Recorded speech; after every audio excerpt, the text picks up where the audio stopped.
Hey guys, so we're in Dubai and I'm excited that this is the first episode of our new podcast, which is called Checks and Balances. Now, the idea behind the podcast is we mainly talk about business, but we also have a bit of a political standpoint. So we talk about both topics and we bring in people from both sides of those different realms or industries to talk about, issues of the day. So today we have a really special guest. Now, this guy came to Australia on a boat, was an asylum seeker, spent his first 4 years in a detention center. Now, from there, he was able to generate $13 million in an info product. He was able to generate 8 figures in the crypto space. He was able to build a multi-7-figure e-commerce brand.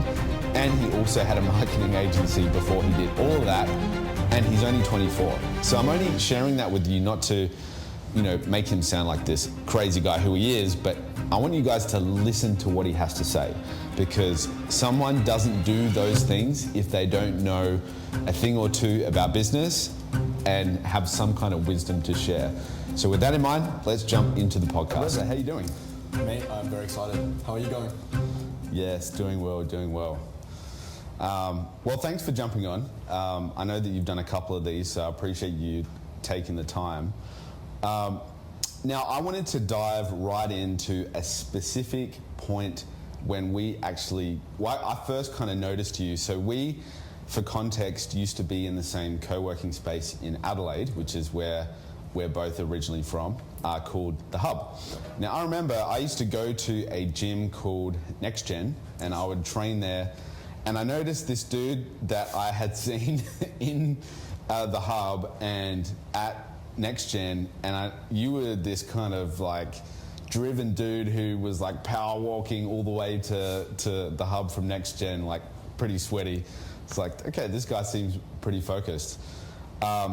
So I guess what I want to do is dial into that moment. So what was going on for you at that moment in time when you were kind of going to the gym, you were at The Hub, like pretty late hours, working pretty hard? What was kind of like, where were you at that point in time?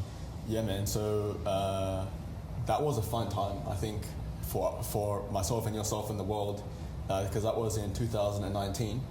And back then I was running my marketing agency called Marketing X, and I was doing around 10 to 15K a month. And I wanted to scale that to 30K a month and beyond. And my focus market was cosmetic surgeons. And at the same time, I was doing a course by Sam Ovens, which I actually torrented online. I paid like $40 USD to do consulting accelerator. So that's why I was there late at night, because I would work in the daytime, and at nighttime I would learn. Yeah. But the real special thing about that story is that for me and you and the whole world, COVID happened in late 2019. And basically, I think that changed everything for us.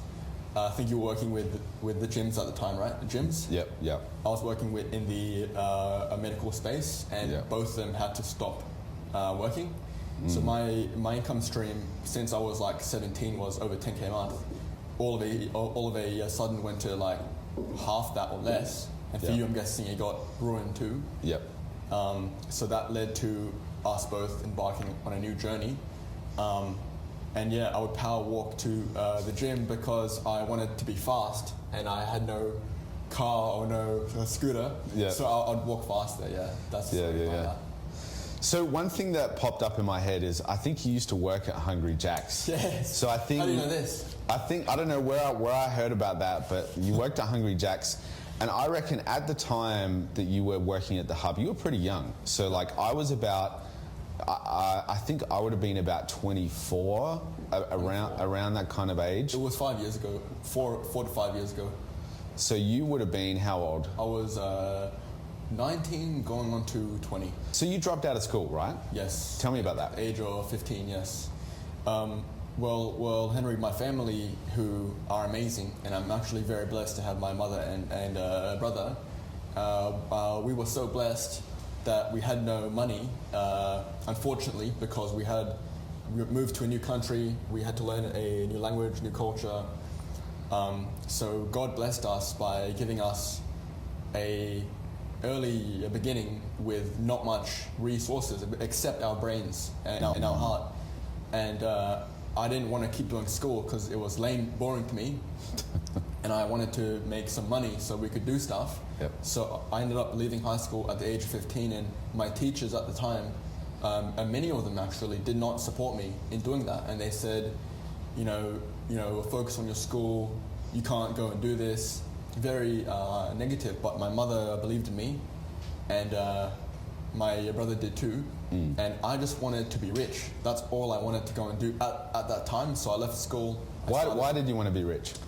Well, what was the driving factor? It was probably a lack of money, which was a massive one. And being quite honest, I was a bit disappointed, or maybe you could say ashamed, that we weren't rich. And because in my mindset, my family and I were high level people. So in our mindset, we were already rich, but it wasn't there. So I was like, what the hell is going on? It's like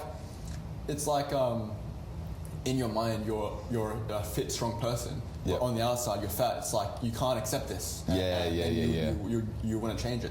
So that's also like an insight into manifesting. It's like I'm proof it works, because in my mind I was always doing well. My family was always doing well. But on the outside, and we always ate food. My mother always had money to, buy us clothes if we needed that, or make us food, and that's because she was a very good saver. But we lived on really Centrelink, which is government handouts. The dole, and I'm glad my mother was very good with money, because we were never short on things. But we couldn't choose; we had no choice. And I didn't want that to happen. So that was a big force behind me being very motivated. And then, of course, leaving school, because I was like, I don't want to be doing this shit. And my first goal, Henry, was actually to finish school, do my master's in business. And then my goal was at the age of 25, which I turned 25 in 7 months, hopefully earn 100K per year. Nice. Whereas now, Henry, if I make 100K per month in my business ventures, that's a bad month for us. That's going to be dangerous for us. So crazy how things have changed so much. That's crazy, man. And actually, something popped up in my head. I remember a conversation I had with my grandfather, who's Russian, so I should say Dedushka, about 3 weeks ago. And he said something about the Iranian people. So you're Iranian. Yes. And he said to me, Henry, the Iranian people are very shrewd. They're very wise people. And he gave the example that they actually created the game of chess. Sorry, bro, for butting in. Your grandfather's correct. Yes. There's slight change. Yes. It wasn't chess. The Indians invented that. We invented backgammon. Okay, backgammon. Okay. Yes. So what do you think? And because Iranian's Persia, so do you think that you derive any kind of like benefit or mindset from coming from that origin?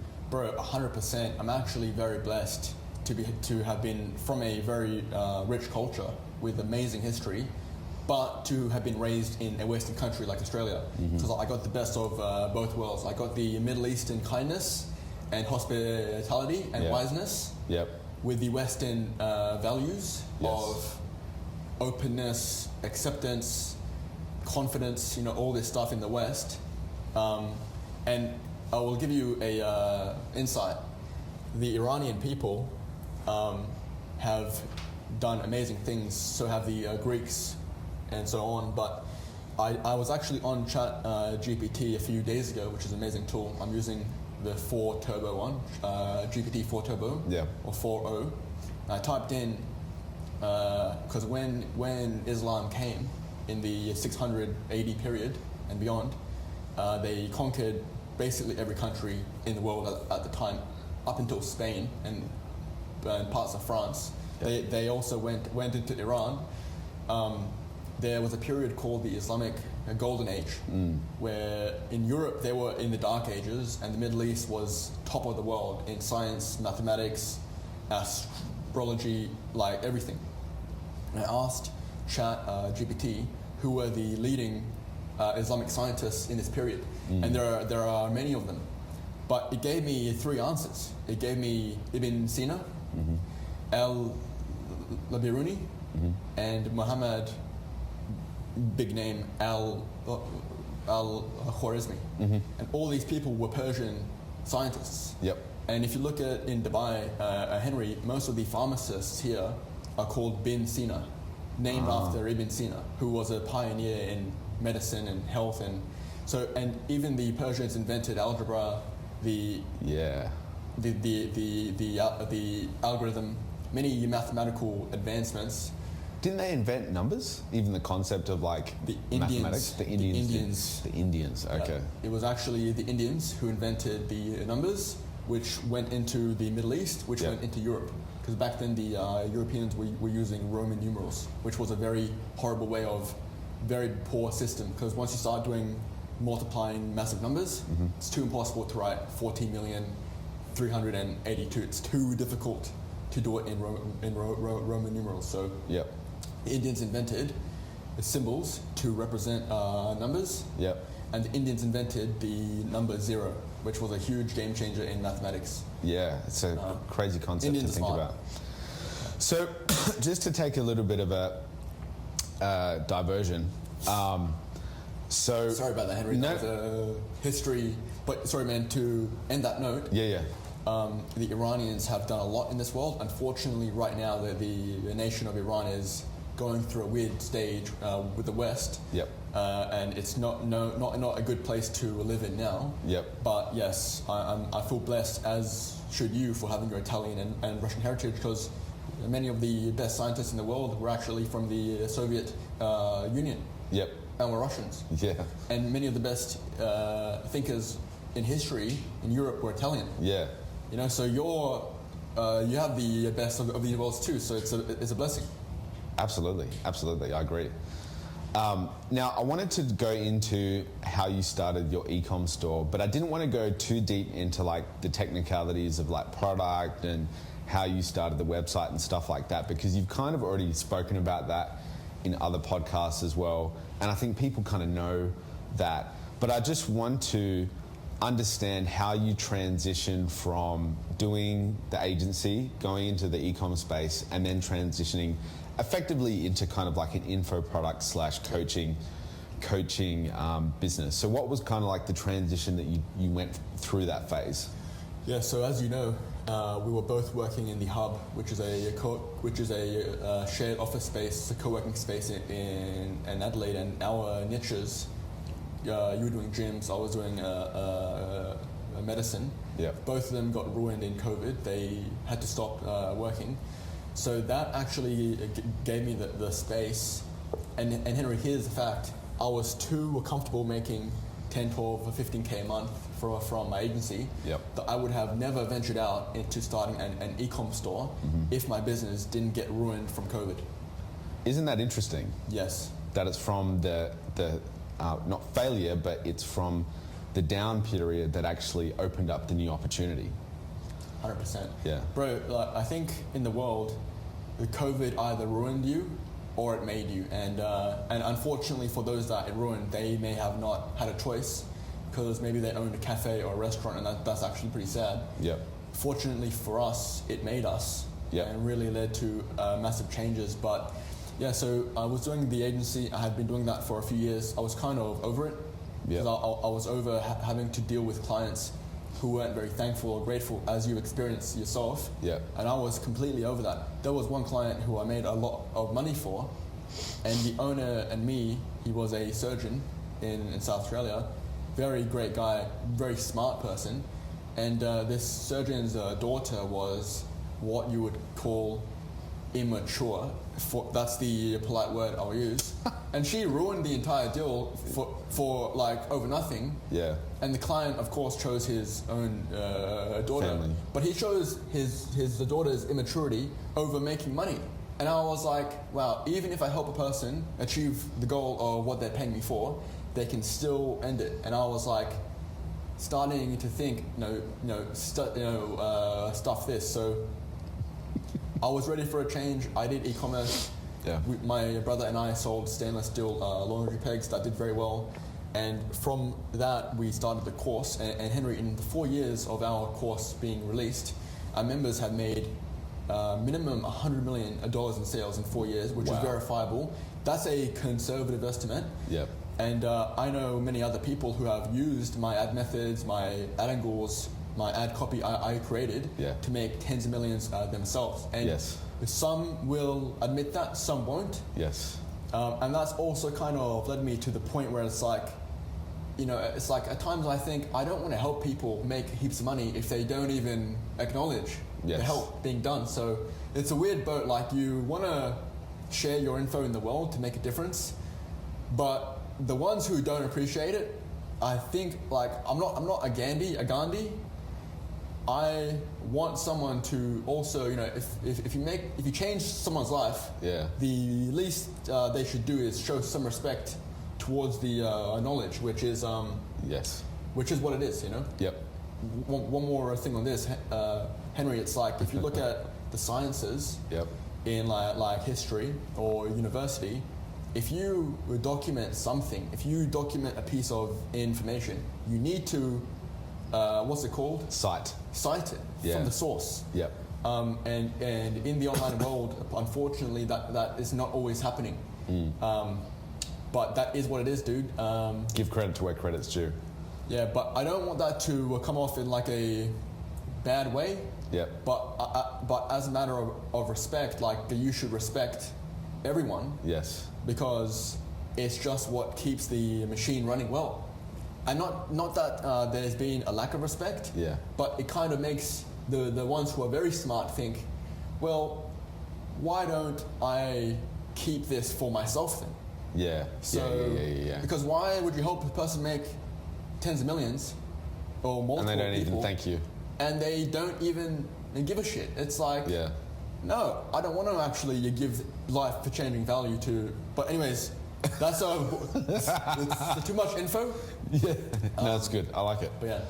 No, I totally agree. I think, people think it's an expectation. I was actually watching a funny video of Andrew Tate where he was in a restaurant, and there was an Aussie guy that came up to him while he was having breakfast and said, "Hey, can you take a photo with me?" And Andrew was like, "Not now, I'm having breakfast." And he's like, "Oh, it's just a photo. Why can't you take a photo?" And Andrew's like, "Because I'm having breakfast. Do I have to actually explain anymore?" So I think people are entitled. I think they're entitled to the information when actually they're not entitled. You don't have to do anything for them. Andrew Tate doesn't have to do a photograph for that guy. Did you watch that video? Yes, I did. Dude, it was actually very funny. I laughed at that because the guy in the video was an Australian. So I was like, that's funny. Yeah. Okay, cool. So what happened then? I know that you scaled pretty quickly. So from the concept of the agency to the e-com store to the info product. I remember sitting in my room I was like living in a place that was like the countryside, like it was pretty sort of out of the way. And I remember getting on a call with you, a Zoom call, and you're like, "Henry," and he showed me your phone on the Zoom, and it was like CommBank, 5K, 8K, 16K. And I'm like, "Dude, what are you doing? What is this?" So what happened that scaled up the 6FDS so quickly? Like, what was that? What did that look like for you? Wow. So 6FDS, which is the online training that we built, that was my first ever really big success. And it was basically an online training program which teaches people how to make money online. And the reason why we grew so fast is because our methods actually worked for people, and people actually started making crazy amounts of money. And I believe wholeheartedly, and not even my belief, if you look at our results, in terms of e-commerce training in Australia, New Zealand, and most of the world, our members have the most success compared to any other training I've seen. And by us doing so well for our members, they would share that online, we'd share online, and that would just be like a spiral of life, of growth. So I think the key there is to really help your your customers or members in like anything you do. If that's your like a marketing agency, help your customers, and if they do well, then you'll grow. If you're a lawyer, help them with their cases. If you're an accountant, help them save for taxes. And I think that's the key thing to grow. Yeah, you from the transition that you had, you scaled up to a lot of customers. Like I think you have like 6,000 customers right now. 6,700. 6,700. So how do you deal with so many customers at the same time?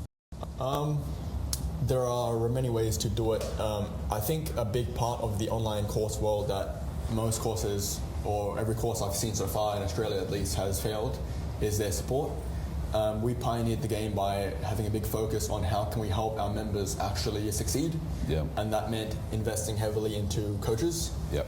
And at the start, first ever coach was my good friend Tommy. Yep. And his calendar, I think you were around then at that time, his calendar was packed with calls. He was working like 12 hours a day. Everyone was messaging him. Yep. He had no life, but thankfully he was a great guy and helped everyone out. Yep. But then we improved our systems. We started out crap. We improved over time. Yep. And we also implemented a system where the coaching now is only for 6 months. Yep. Because if you do it for lifetime, forever, there's always those who will abuse it, which isn't a bad thing. They're not abusing it, but it becomes not possible to actually service 6,500. So some kind of limits are very, very important there. Yep. And it actually is good for the person learning, because it holds the person accountable to actually get to work, because many people just don't do the work. Yep. So the key there, bro, There's a time limit. exactly, is having some kind of limit, but more importantly is having the right systems where your members don't actually message you. They can book in a call, a time slot. It's all like organized. The systems will help you the most, but you can only build the best ones through trial and error, unless you learn of someone who's already been there and done that, which we didn't know anyone who had done what we were doing. That makes sense. So alongside like the support system, how did you go about building your team? Like I know that you've had like a few transitions in getting your team structured together. What was that process like? Building my team, it was mainly done through accident. You know, the first few teammates we had in the business, in my businesses, were really just my friends who I knew, maybe some customers who had a person. But with the course, that was really through members who had first been in the course, my friends from school, and then that led to us. Actually, the first 2 years we hired primarily from our friends from school, which has its pros and cons.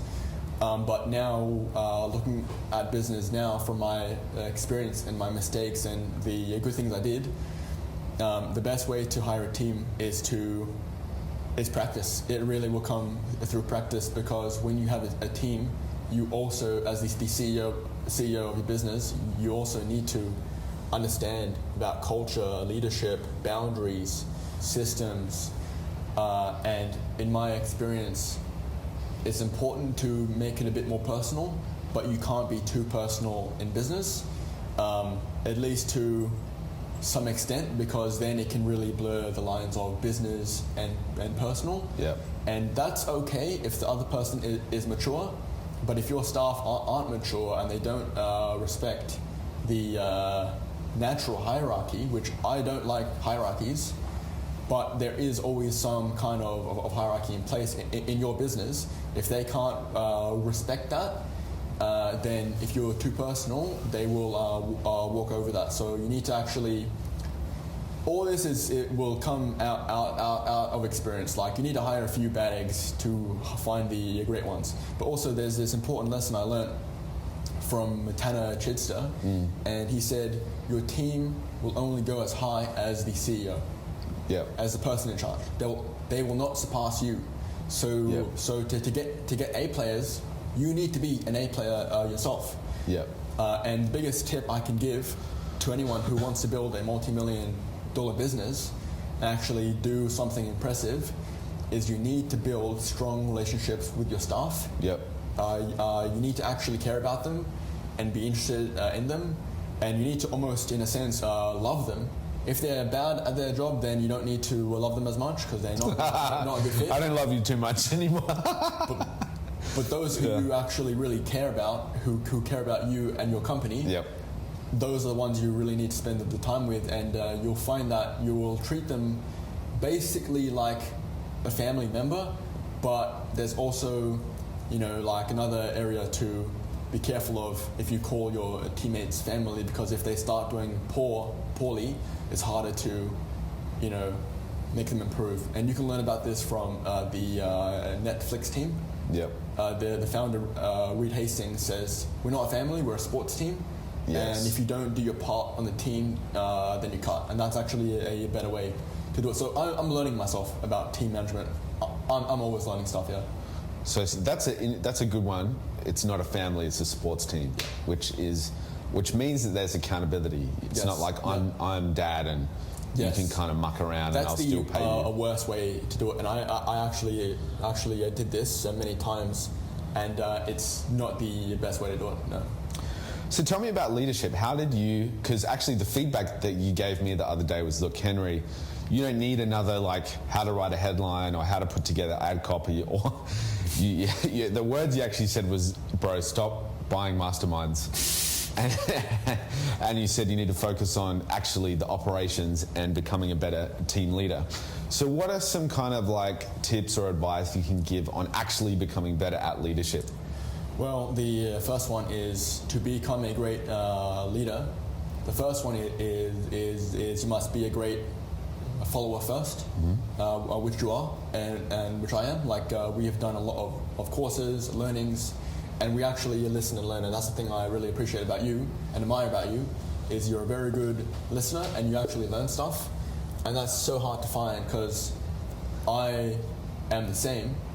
Mostly, maybe my mother thinks I don't always listen to her, but when it comes to business, I always try and learn things. But many of the youth who don't have experience, they're still choosing what to listen to. Yep. It's like, bruv, you're a brokey, you know nothing. You should listen to this info, and many don't. Anyways, to become a great leader, you must first be a great learner. Yep. That's the baseline thing. If you can't listen and learn, at least to understand the concept, then how will you expect to actually lead?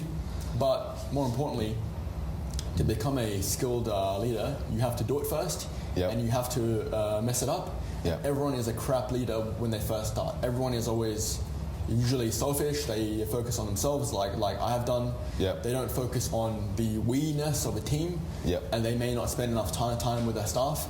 And the key thing is, you'll start out crap at leadership, but if you call yourself out on your bullshit and hopefully have a team around you who will also hold you to a high account, you'll slowly learn the skills to become a great leader. And leadership is a really important skill to learn. And once you really do it, learn it through experience, it becomes part of you. And but I'm learning still about leadership. And also a big part of leadership is also boundaries. Knowing when to say no to your teammates, knowing when to not be nice, because I love being a nice guy. But in business, that's not always the right way, because they're not your family. I don't know if that helped. That's good, and it actually brought something up. So we have a lot of guys that come to us and they say, we've watched this YouTube channel, we follow Andrew Tate, we listen to Alex Hormozy, we have all the information that we need on YouTube. So I'll talk to that person in January. Cool, bro. How you doing? Yeah, good. We're at $2K per month. Awesome. Do you want help? No, we don't need help, because I listen to Andrew Tate, I listen to Alex Hormozy. Fast forward 5 months later, it's May. Oh, hey bro, how you doing? I'm doing 1K per month. So you were at 2K in January, you're now at 1K in May, and they still say, oh no, I don't need help because I listen to Andrew Tate and Alex Hormozy and blah, blah, blah, blah, blah. So I bring that up because you said they're a brokey, right? So what would your advice be to a brokey who thinks they know everything just because they've got information at their fingertips? What is the disconnect there? Why do people have all the information but they actually not even stay at the same level, but they actually go down? Great question. And as Andrew Tate says, if you're broke, it's either because you're lazy, arrogant, or stupid. And for most of these people who are like that, because Henry, like ourselves, we as people are givers. We always want to give to people, and that's why we get along. And when we see someone who is new, we want to give them information, value, and we don't actually want anything back because we've been in their shoes. And the ones who just don't listen, it's their problem. But I think it's because those people, look, I don't really know about everyone, I'm making a broad statement, but Andrew Tate is correct. Most people are not stupid, but they are arrogant. And that's the biggest issue that will stop anyone from making money. Because if you're arrogant, it means you're not actually taking a look at yourself in the mirror to see where you're weak. And I think that's one of my traits, is maybe I was sometimes too hard on myself, but from that, from the pressure I put on myself, it made diamonds in where I could see my areas to work on, which areas of my businesses needed more work. So I think, Henry, the biggest key for anyone who wants to actually make a lot of money with what they do, they need to constantly self-reflect and see where can they improve, which many people don't have the balls to go and do, because it's pretty hard to see yourself failing. It's hard to actually do that. So, but yeah, they just don't actually self-reflect. All right, so I want to talk about two important things, Bitcoin and God, which I think is a pretty interesting title. It's like a good headline, actually. So I want to start with Bitcoin. So I remember seeing you on Facebook, and you were kind of going through this group called Crypto Apes or something like that, and you messaged me, hey, Henry, what do you think about this Crypto Ape thing? And at the time, I kind of was interested in looking at it, but I didn't really engage with it too much. Now, fast forward 6-12 months later, you had gone neck deep into, all into the sort of Bitcoin crypto space. So give me your sort of like idea or hypothesis about Bitcoin, why you think it's so valuable and things like that.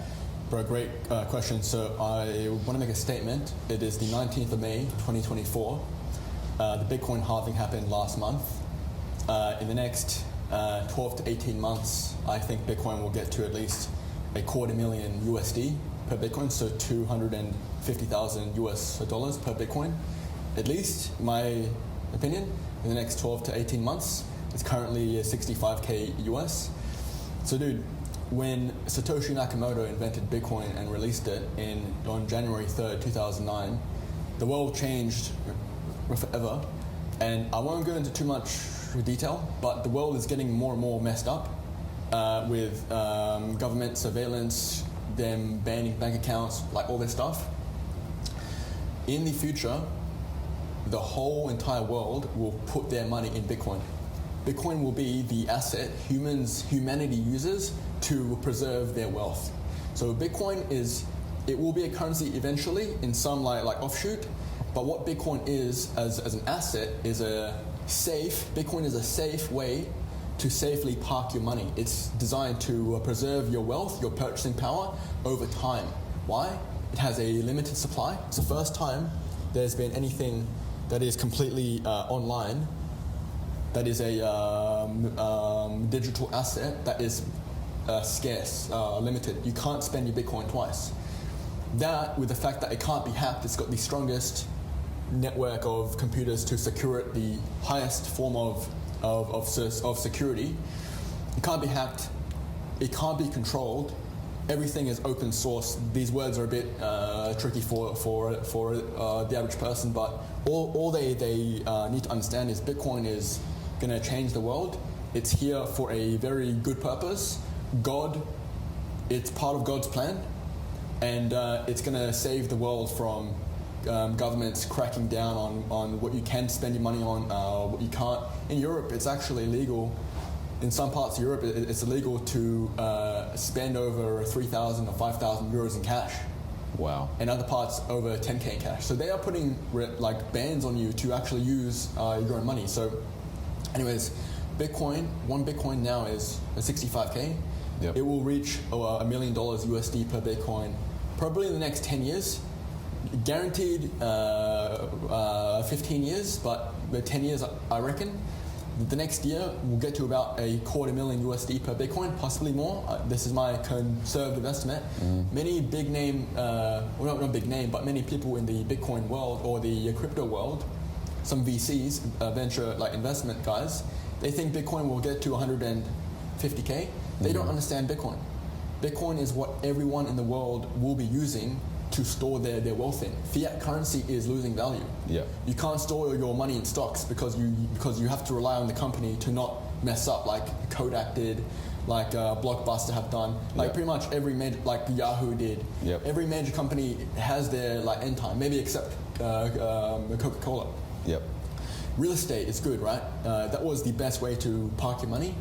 Okay, well, what if you live in Ukraine? Oops, your real estate portfolio is now worth zero. Yeah. What if you lived in, let's pick a country, Syria, in 2010, and then a year later, your country got ruined from a war. Yep. Afghanistan, Iraq, the issue with real estate is its property or value that you can't move. So Yep. you're trusting in the nation to not mess up.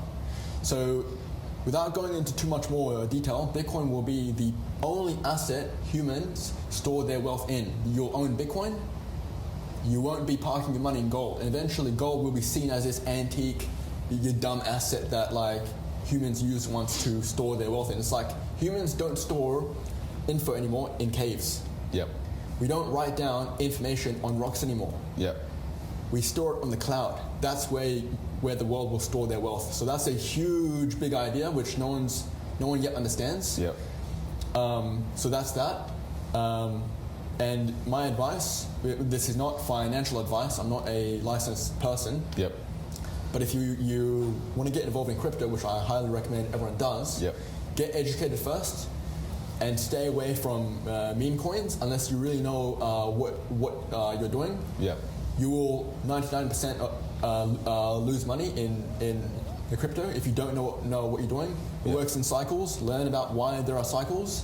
And if you buy Bitcoin, no one's ever lost any money holding Bitcoin for 4 years. Yeah. So Bitcoin's a long-term asset. In fact, if you buy Bitcoin, you want to store it on a hardware wallet. Don't use Ledger. They're a bullcrap company. Stay away from them, seriously. Yep. You want to use companies that are open source. Trezor is really good. Trezor, is that Trezor. your company, Reza Trezor? Not my company, but they're very good. Yeah. There's like Cold Card, Blockstream, which focus on Bitcoin. Yep. But basically, dude, a whole world will store their money in Bitcoin. Yep. They won't be buying real estate anymore. Maybe to live in, but not to park your money. And Bitcoin's outperformed real estate by like 6 times per year, 6 times extra per year than real estate. And with Bitcoin, you can move it anywhere. Yep. And also, you can't do crime with Bitcoin because every transaction is available online. So this will also help stop corruption in governments. Yep. This will change the world. Anyways, that's that. Yeah, no, that's good. I think there's so many different points there that are very valid, particularly in the context of everything that's happening in the world, stuff that's happening with government, which I want to address really briefly after this. But before we do that, I actually want to ask, so we had a dinner like 2 nights ago. Yep. And in that dinner, we had some interesting discussion about God. Yes. And I actually mentioned to you that Jesus is the only way. And I was very serious when I said that. Yes. But I'm interested to know what your journey is about God. Like because you mentioned at the dinner, I discovered God a year ago or 2 years ago. I guess you don't have to go into too much particular details, but just give your kind of like overview of how God has influenced you, what you do, and kind of what kind of impact he has on even your business. Yeah, well, to really give a good background on how I got involved with God, it would take a bit long. I know we're currently in a time crunch, but my realization, or what I discovered, was we are actually created by a God. There is a God. This didn't happen by accident. If you look at your hands, your face, your body, it's built perfectly. Yep. Everything is built for with a purpose. Yep. And it's for those who are atheists, like I didn't really believe in God and stuff. It's gonna take a new paradigm in your mind to shift. But what I will say, imagining I'm right, is there is a God. And what the Muslims did that I think was amazing in the Quran is they have a part of being Muslim called Qadr or Qadr, where everything is predetermined. Mm-hmm. Who your parents are was already written at the start of the universe. Who you would marry was already decided upon, and these were the kind of thoughts I was starting to get. Anyways, do I subscribe to one sect? No, I don't. Is there a God? I believe so, yes. Are there many gods? No, I think there is one God. Do I think Jesus was a prophet? Peace be upon Jesus. Yes, I do. But I haven't done too much more research on like anything there. But I respect everything. But dude, God has, and I believe this is a crazy thought, but in every religion, basically, you never really die. You die, but your spirit lives on. I actually, and I need to do more research on this, but I may think that if you die, you come back as like another human or a thing. I'm not too sure exactly, but the Hindus preach this.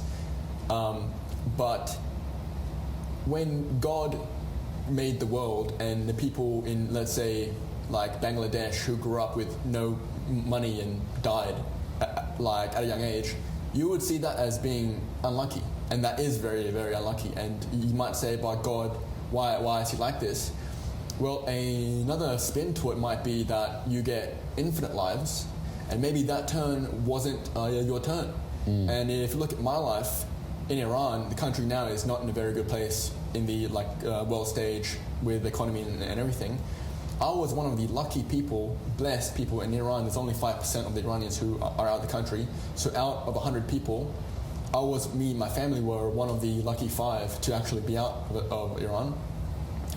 I was lucky enough to be out of Iran and grew up in the West and had a great childhood where it forced me to learn new things, stand up for myself, be raised by a great mother. I was blessed enough to have all these things and to make it where I am now. Yep. I don't think that's an accident. Yep. That's no accident. That was predetermined since the dawn of time. And Henry, this life of mine now is my lucky break. Yes. Whereas that kid in Afghanistan or Gaza, let's think about that for a second, the horrible onslaught that the world is overlooking in the Palestine region. The kids who are dying there, it's so sad, it wasn't their turn yet on this earth, or maybe their turn was another time. But I think God has made this world for us to enjoy and to be good. And I need to do more research on what happens after death, but I think the world is definitely created, and it's not a random event. Okay, last question. Now, again, at the discussion we had at the dinner 2 days ago, I mentioned that Anthony Albanese, Prime Minister of Australia, last year he spent $450 million doing a referendum on whether one section of society should have a special right to Parliament. Now, as a person who believes that everyone is equal and we should really vote in a democratic way and everyone should have an equal vote, that was not an equal way to do things. Now, I don't want to go into the specifics of that and what you think about that, but I want to get your opinion.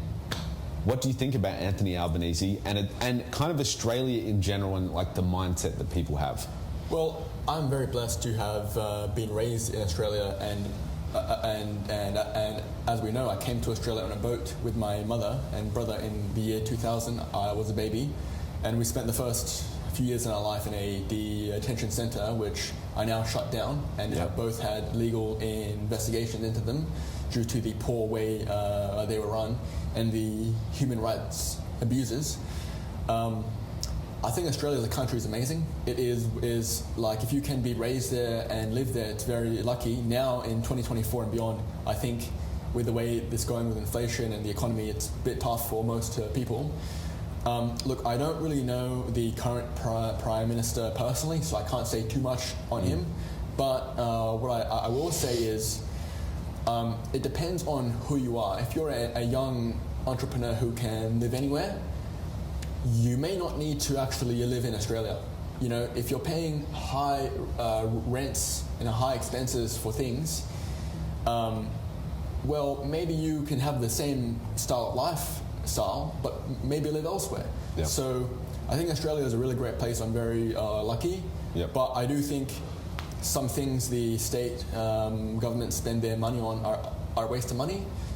They spent nearly $500 million on some stupid vote which failed. Why are they spending that much money on this? Look, all I can say is Australia's a great place, and I'm very glad to be Australian, as I am Iranian, but probably I'm more Australian than I am Iranian now. Yeah, I'm just blessed to have been raised there, and I'm very lucky, and I think I'm very thankful to my mother and brother and God for bringing me to Australia. But Australia, in terms of its laws, is very good. If you do a crime in the Middle East and you're guilty, if it's a small crime, you can be locked up for a long time. Australia is definitely, in a legal system, it's more developed in some areas, and even in Dubai, the UAE, most of their laws, maybe not with family law and other stuff because they use Islamic law, but many of the laws in the UAE with tax law and business law, well, depending on where you are, a lot of the laws in the UAE have been built upon the British law. Yeah, it's very developed.